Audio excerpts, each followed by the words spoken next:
Drama serial बेरंग के next आने वाले एपिसोड में आप देखेंगे कि अफ़ान काफ़ी ज़्यादा खुश है और एनी को कहता है कि मुझे इस बात पर शदीद खुशी है कि तुमने भी अपने बारे में सोचना सीखा, अपने बारे में कुछ कहना सीखा।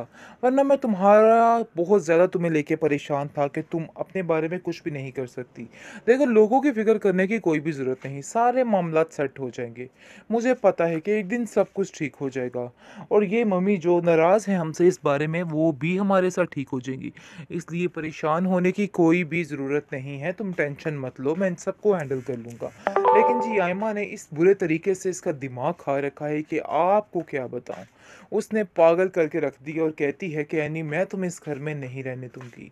वो पीछे से लगा रहे हैं असल में फ़ाखरा को, क्योंकि दुर्दाना रोना अपना रो रही है और कह रही है कि इतने साल मैंने इन चीज़ों का इंतज़ार किया कि मैं अपनी बहन के साथ मिल जाऊँगी और उसके साथ यानी कि सारी ज़िंदगी रहूँगी। मेरे पास एक बहाना होगा, वरना कल को ये आपकी आई बहुएँ मुझे इस तरह से धक्के देकर यहाँ से बाहर निकाल देंगी।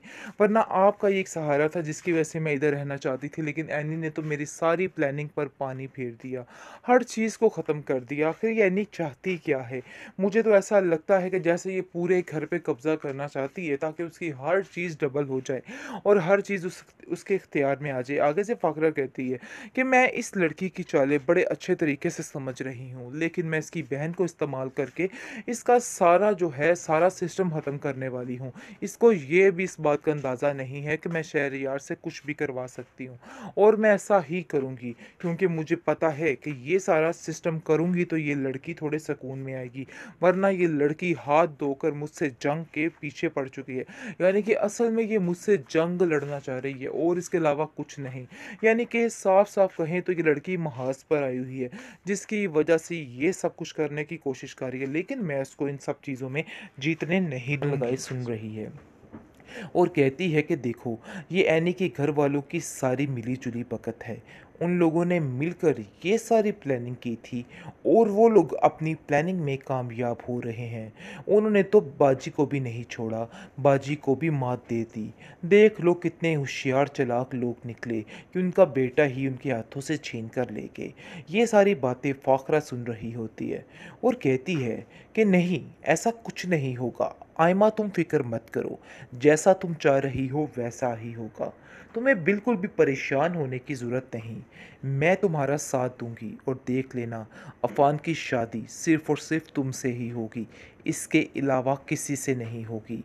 लेकिन ये औरत क्या जाने कि वो जब निकाह करके उसको घर पे ले आएगा तो फिर इसको समझ आएगी कि ये अपनी ही प्लानिंग पे थी।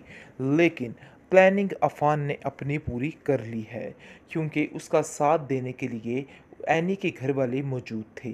खैर आप देखेंगे कि बहुत ज़्यादा रोकने टोकने की कोशिश कर रही है ये लड़की और कहती है इमल कि तुम लोग ऐसा नहीं कर सकते, मेरा घर ख़राब हो जाएगा और मैं कतई ये चीज़ बर्दाश्त नहीं करूँगी कि मेरे घर पर कोई उंगली आए। इसलिए बेहतर यही है कि आप लोग अपना फ़ैसला बदल डालो। आगे से आप देखेंगे कि एनी कहती है कि तुमने आज तक मेरे लिए क्या किया, सिवाय रुकावटों के, सिर्फ़ और सिर्फ़ रुकावटें ही तो डाली है। मैं तुम्हारा इशारा समझ रही हूँ कि अगर मैं इधर शादी नहीं करूँगी तो तुम उम्र को लेके अपनी ज़िंदगी अच्छे तरीके से गुजार लोगी और मुझे उस घर में नहीं रहने दोगी। लेकिन देखो, ऐसा नहीं है। तुम मेरी बहन हो और मैं तुम्हारी सारी चालों को बड़े अच्छे तरीके से समझती हूँ। इसलिए अमल, मेरे से दूर रहो और इस तरह की बातें करने से गुरेज करो, क्योंकि मैं कभी भी तुम्हें इस चीज़ के लिए माफ़ नहीं करूँगी। मैं जानती हूँ कि तुम सिर्फ़ और सिर्फ़ झूठ बोल रही हो, इसके अलावा कुछ नहीं। आखिरकार एनी ने वो कदम उठा ही लिया जिसका सबको डर था।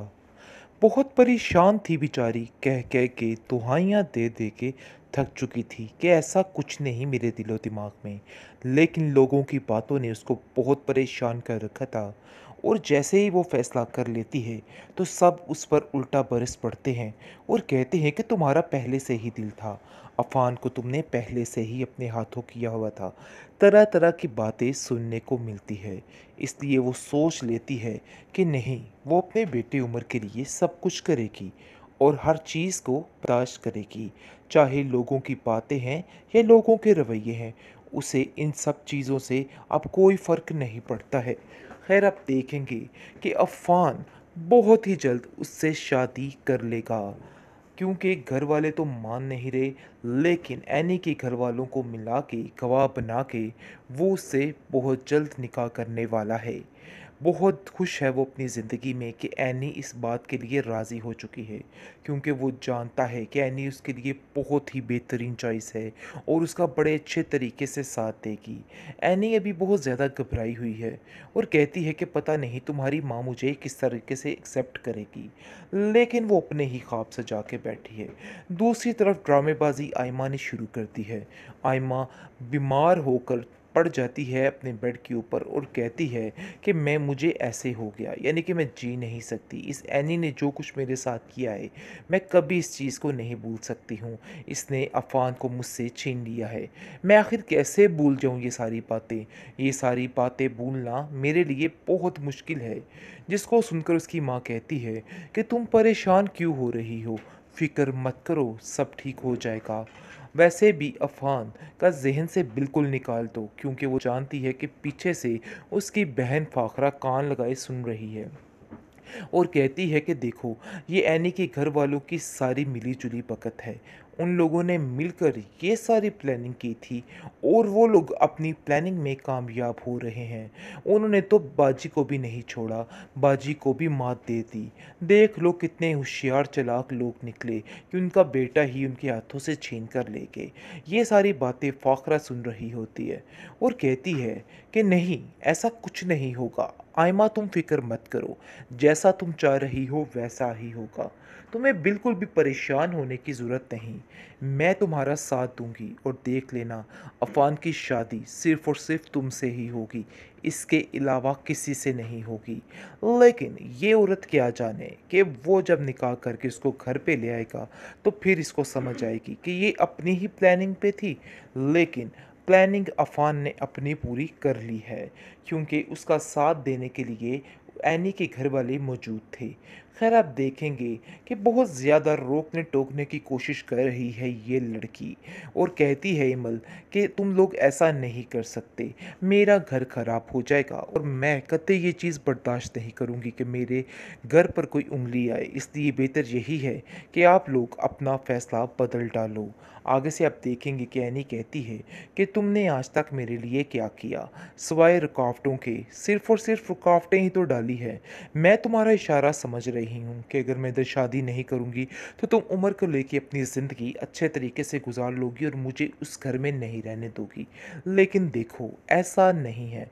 तुम मेरी बहन हो और मैं तुम्हारी सारी चालों को बड़े अच्छे तरीके से समझती हूँ।